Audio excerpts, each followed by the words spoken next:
All right, today we're going to talk about low back and low back pain. I'm going to give you very simple, practical exercise that will rock your world for your low back, your glutes, your legs, that chronic pain you get while you're sitting all day at work or working on in your yard or with your kids.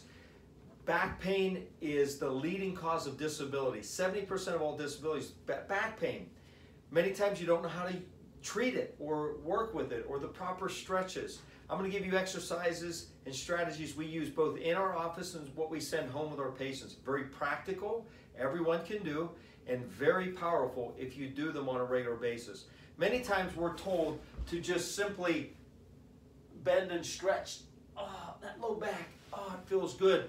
But in some cases, and depending when I see an x-ray, and this won't hurt you, but in many cases, if your back isn't in the proper alignment or structure, bending over may feel like it's working, but it's actually hindering you. So I'm going to give you what works in our office is the most powerful.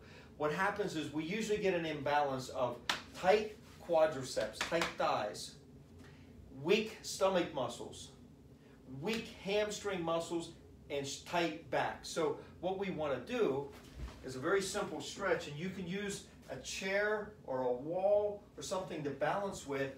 You want to stretch your thigh muscle. What happens is your thighs, when they get tight, they pull, and they usually put a pelvic tilt in, compressing the low back.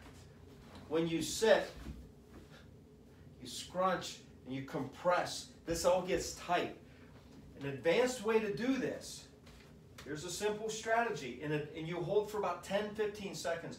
An advanced way to do this is get a bench, a workout bench, a couple chairs, and what you want to do is you want to put your thigh on the table as you arch your upper body up. So you hold the table or hold the chairs, the bed, something that's firm, and you want to arch. And what you feel, you'll feel it through here in your groin. Now, this is going to stretch the underlying tissue and muscles that lay against your lumbar spine that usually have a lot of tension. Next step, after you hold that for about 10 seconds, is if it's possible, now only about 30% of you will be able to reach your ankle. You want to pull as you arch up with your chest, bow your body, pull your foot to your glute. Now you can see my foot can make and reach my glute. If you can't, that's okay. If you can't even reach your foot, that means you have a problem there. You have to do this exercise. You always want to do it on both sides. Even if one side is hurting, always do it bilateral. Balance it out. Another strategy you can do, you're sitting all day, what happens is you're sitting like this. It's inevitable. We sit, adults on average, computer, screen time, 10 hours and 45 minutes. That's absurd. Your back, your muscles, your legs are atrophying all day. You need to get movement.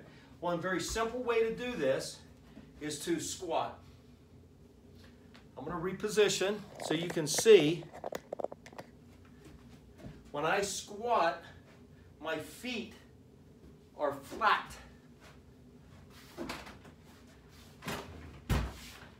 My feet and my heels are flat.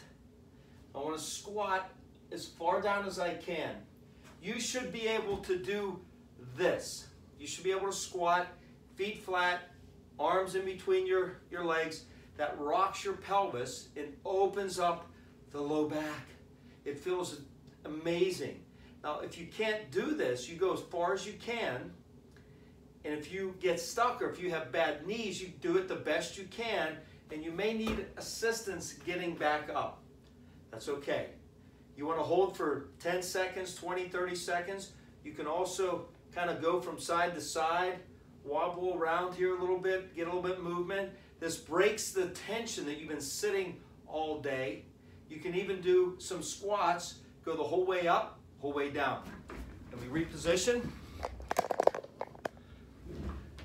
Another move. Buy a wobble disc. We sell these in our office. We have these for patients to do at home, and we utilize this in the office. So what you want to do is, as I find my little, is you want to put this on a firm chair in something low. this is too high. I want my legs to be as close to parallel level as possible. What I want to do is movement. I want to move my body, my upper body and my hips. And you see, as I move my hips this way, my upper body goes this way. That breaks up the tension in the lumbar spine. You can do circles, counterclockwise, clockwise. I have this all on my YouTube videos. So if you check out Aaron Tressler, my videos, my exercises, home exercises, you'll see a lot of these advanced exercises. These here are the most powerful. I use these every day in my office, and I tell patients, it saves them from many trips back into the office, saves them from going to the emergency room or taking pain pills all day. So those are the powerful stretches. Do them. You can do them every day. You can do them multiple times a day. I encourage you, if you're sitting at a desk for 6, 8, 10 hours a day, do this at least 2 or 3 times. You can have a disc handy. I wouldn't sit on this all day. You'll get tired because you're not in balance. But that's okay to use it part of the day, or use it, do your exercises for a couple minutes and put it aside. Those strategies will be powerful to help you get rid of some of your back pain, avoid doctor visits, chiropractic visits, and save you from a lifelong injury, damage to low back, where as you get older, it's chronic degeneration and disc problems. So do them every day. Subscribe to my Innate Life newsletter, where we update things all the time. And we always have a special to come into the office. So if you'd like to be examined, if you'd like to be checked and x-rayed in detail to see precisely, do you have a chiropractic problem? How severe it is? Is there curves in your spine? Is there arthritis, degeneration? What exercises should you do and maybe avoid? And what do you need to do to get well? I'd love to help you.